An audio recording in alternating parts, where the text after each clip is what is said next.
Happy Easter weekend, Celtics fans. We're going to celebrate by getting in to a Celtics mailbag. Appreciate everyone for asking questions on our community page. Then we're going to do a brief preview of tonight's game against the Toronto Raptors. And if you're all about the C's, you've come to the right place. This channel is certainly for you. We bring you multiple Boston Celtics videos each and every single week. So go down, subscribe to the channel right now. Hit that subscribe button if you haven't already.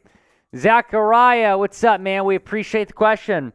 If the Celtics fall short of the conference finals or finals this year, what changes would you make to the roster, if any, to help improve the team? Yeah, that's a good question. I think if the Celtics do not make the NBA Finals, then we're going to see some pretty significant changes on this team. I think one of the changes that's going to be talked about is a possible Jaylen Brown trade. I certainly hope that they do not go that route. But if they offer Jaylen an extension and he turns it down, he's going to be a free agent after next season. So the Celtics might have a tough decision to make. I think we're going to see some changes to the center position, Zachariah. I really do. Robert Williams, he's kind of struggled to stay on the floor. I like Rob a lot, but they might want to get a more reliable center to kind of be the guy there. So we'll see what happens. But that's a change that I would expect, maybe a little bit more bench depth as well. But they just have to continue to build around Jaylen Brown and Jason Tatum. Villain season, what's up?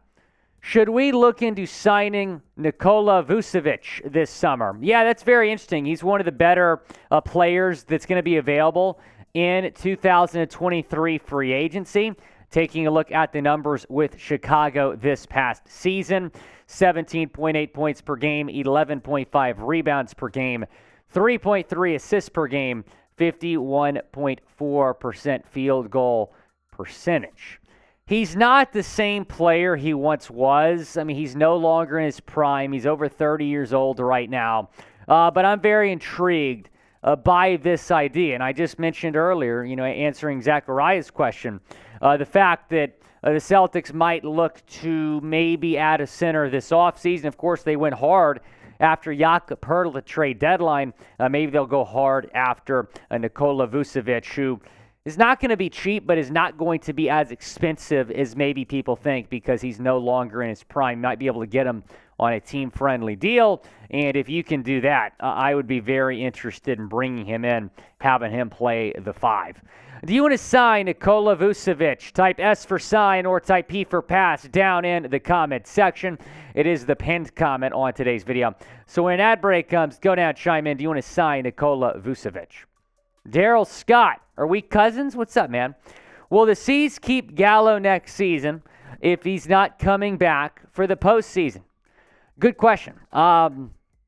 His name was getting brought up in trade rumors during the deadline just because the Celtics could have cleared a roster spot and they could have cleared some cap space. But they did not trade him, which I feel like was the right decision.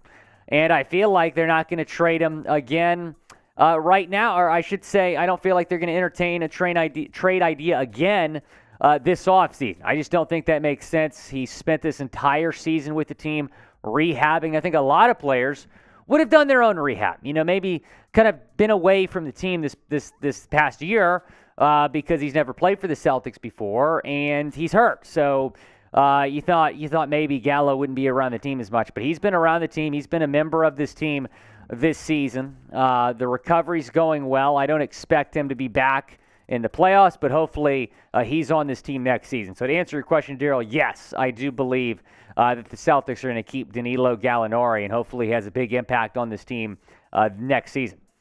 Cobra Kai World saying, what's the Celtics ceiling this year? I think it's Eastern Conference Finals exit. Have some more optimism, Cobra Kai World. I think the Celtics ceiling is pretty clear.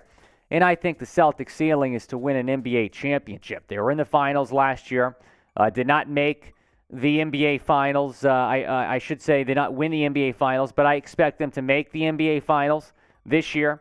I expect them to win the NBA Finals this year. You look at what they did to the Milwaukee Bucks last week. I mean, that was just a dismantling of the team that's going to be the number 1 seed in the East. So, yeah, the Celtics are not the 1 seed. I still expect them to beat the Bucks and make the NBA Finals. Will the Celtics win the title? Type Y for yes or type in for no down in the comment section. Go down and let me know. I would say yes. I do believe the Celtics are going to be raising banner at number 18. That Kid 99 asking, better chance of us extending JB or trading him? I would say extending Jaylen Brown. I don't think this team wants to entertain trading him unless he, just blatantly says, yeah, I'm not going to sign an extension and I'm going to test the waters in free agency next year. Unless that happens, I don't expect them to entertain a trade. But if you go to Jaylen Brown, you offer him an extension, he says no, then they might think about it. But Jaylen Brown will be eligible for a massive extension. It's going to be $58 million per year over 5 years if he makes an All-NBA team, which he probably will. I don't think Jaylen Brown is going to turn down that type of money if the Celtics offer it to him. You heard in that interview with Shams Charania the other day that he's happy here, that he loves playing with Jason Tatum. He said that him and JT are each other's destiny. So I thought the things that were said in that interview were promising after, of course, that Ringer interview 2 weeks ago where that was not promising. So I would say better chance of Jaylen Brown getting extended. Vets Ball Hard saying, could we circle back to Jakob Poeltl this offseason? Yeah, I definitely think that's a possibility. You look at Jakob Poeltl as a player, and I think he would fit well on the Celtics team. The Celtics did heavily pursue him before the NBA trade deadline. In fact, they even offered a deal for Jakob Poeltl that included multiple second-round picks and included Peyton Pritchard, and the Spurs turned it down, opting to send him to Toronto instead. He is going to be an unrestricted free agent this summer. You got to know he'd be intrigued about playing in Boston, having a chance to compete for a title. He hasn't won one in his career. So, yeah, I do believe that Jakob Poeltl could be an option for the Celtics in free agency this summer. Before we get into more on the C's, go and pick up some Celtics gear on sale right now. Chatsports.com/Celtics deal. We got some shirts. We got some hoodies. We got some caps as well. Man, that's a fresh cap, producer Patrick Seaman. Even as a Bulls fan, you might have to rep that. Chatsports.com. I'm not a Bulls fan. Just no, he's a Bulls fan. I am all about the Celtics. Chatsports.com/Celtics deal. Celtics gear is on sale right now. Chatsports.com/Celtics deal. The Celtics are in action tonight against the Toronto Raptors. The C's only a 1-point favorite because they might have a couple of key players out. They've already clinched the 2 seed. The total is at 225.5. Celtics beat the Raptors by 4 the other night. They play them again tonight. Tip-off is at 7:30 p.m. in Boston for the second to last game of the regular season. Now, Marcus Smart, who did not play on Wednesday against Toronto, is questionable tonight with a left neck sprain. I don't expect him to play. There's no reason for anybody that is not 100% right now to be playing. You've clinched the 2 seed. Rest up. Get 100% by the NBA playoffs. Who do you got tonight? Type BOS for the Celtics or TOR for the Raptors down in the comment section.